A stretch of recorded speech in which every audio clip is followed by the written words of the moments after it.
Oi pessoal, hoje eu quero falar com vocês sobre o que é luxação patelar, né?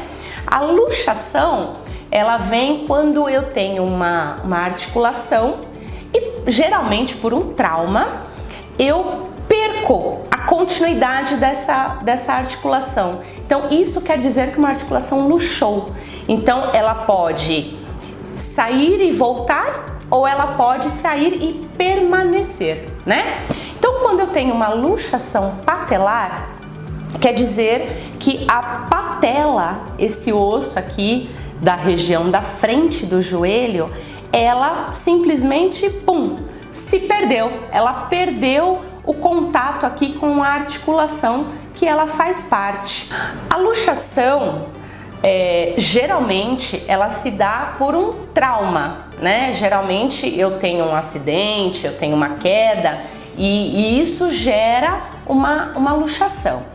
Existem condições que favorecem, deixam o indivíduo mais propício a ter essa luxação patelar. Uma das causas, na verdade, né, é aquele joelho em X.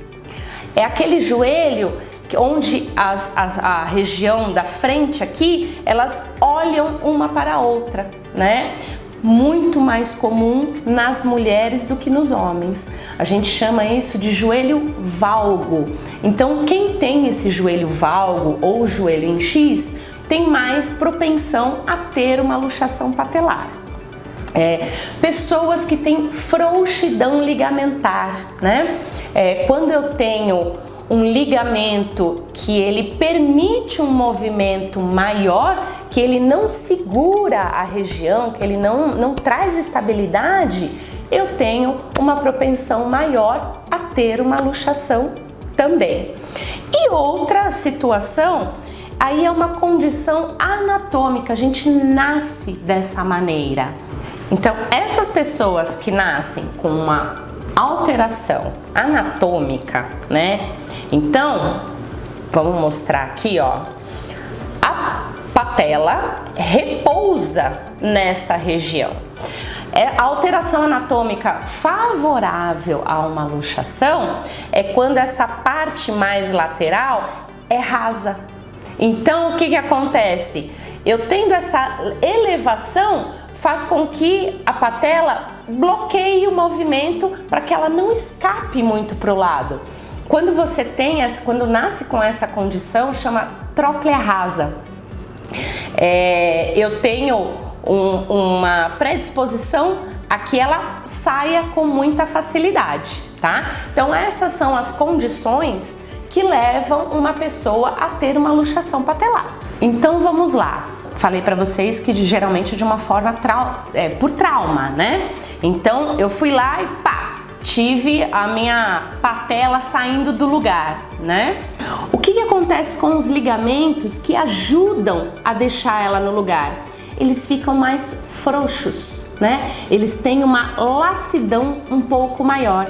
Então a pessoa que ela tem um episódio de luxação, é bem provável que ela venha a ter outros, caso ela não procure ajuda e tratamento, né? Então, assim, é um trauma para a região. As estruturas que compõem acabam sofrendo também, né? Por mais que ela tenha saído e retornado ao lugar. Então, as estruturas que envolvem aqui a região acabam sofrendo também. Então, se você, volta a dizer, caso o indivíduo não procure tratamento, a chance dele ter outros episódios aumentam bastante, né? Existe uma outra condição que a gente chama de luxador recidivante. É quando essa pessoa tem várias luxações. Então, qualquer movimento que ela vai fazer, essa patela aqui, ó, essa rótula do joelho, ela sai para fora. Isso é um luxador recidivante. Precisa fazer uma análise do quadro, do caso do paciente, muito bem feita.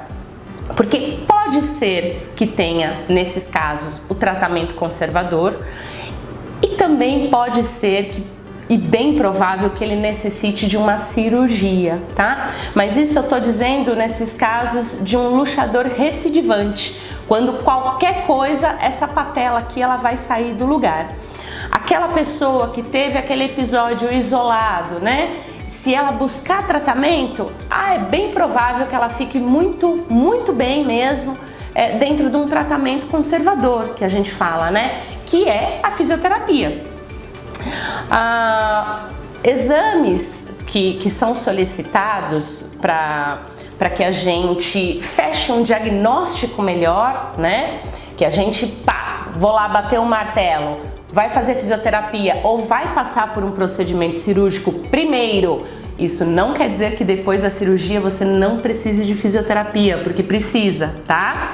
Então, quando a gente avalia o quadro desse paciente, é muito comum o médico ortopedista solicitar um raio-x e uma ressonância magnética, né? Porque assim a gente consegue ver muito bem as estruturas, qual a condição desses ligamentos, se já teve rompimento do ligamento ou não, se é necessário fazer uma cirurgia ou não, tá? Então, para a gente fechar um diagnóstico direitinho, geralmente o médico pede esses 2 exames que são os mais comuns. Bom, fui lá, tive o meu trauma, luxei a patela e agora? O primeiro sinal é o sinal de dor.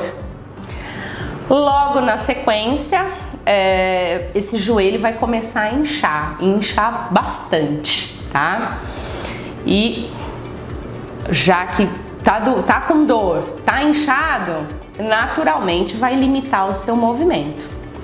Então, teve o trauma, luxou, procure ajuda, tá? Procure ajuda de um fisioterapeuta, ele vai avaliar. Caso necessário, ele encaminha para um médico ortopedista, ou procure um médico ortopedista que provavelmente ele vai te encaminhar para um fisioterapeuta, tá? Porque o fisioterapeuta vai ser o resultado final, vai ser o profissional que vai controlar esse processo inflamatório, vai controlar esse edema.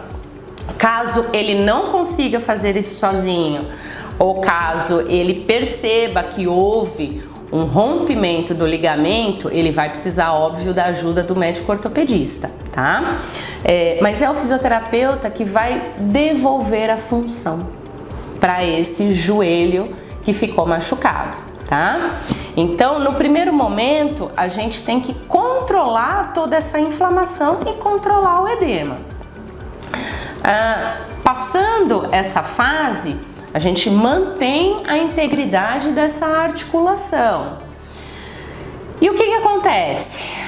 Luxou? Tá. Só que, lembra que eu falei que luxou uma vez, pode acontecer novamente? Por quê? Porque agora eu tenho uma região instável aqui dentro. Eu preciso trazer estabilidade. Como que eu vou fazer a estabilidade? Trabalhando a parte muscular. Então, você... após essa lesão, ter um treino, um trabalho da musculatura de maneira efetiva é fundamental, porque o músculo que cruza essa articulação, não só o quadríceps, tá? Porque aí a gente começa a olhar também o joelho como um todo. Eu preciso ter esses músculos muito bem trabalhados, muito bem ativados, para que eles consigam fazer a estabilização do joelho em si e principalmente da região da patela, que é o que a gente está tratando aqui em questão, certo? Porque o ligamento provavelmente já não está fazendo a função dele 100%. O ligamento estabiliza de uma maneira passiva. Então ele mantém aqui, ó, juntinho, tudo preso, mas de uma maneira pacífica. O músculo estabiliza de uma maneira dinâmica durante o movimento. Então os dois são importantes.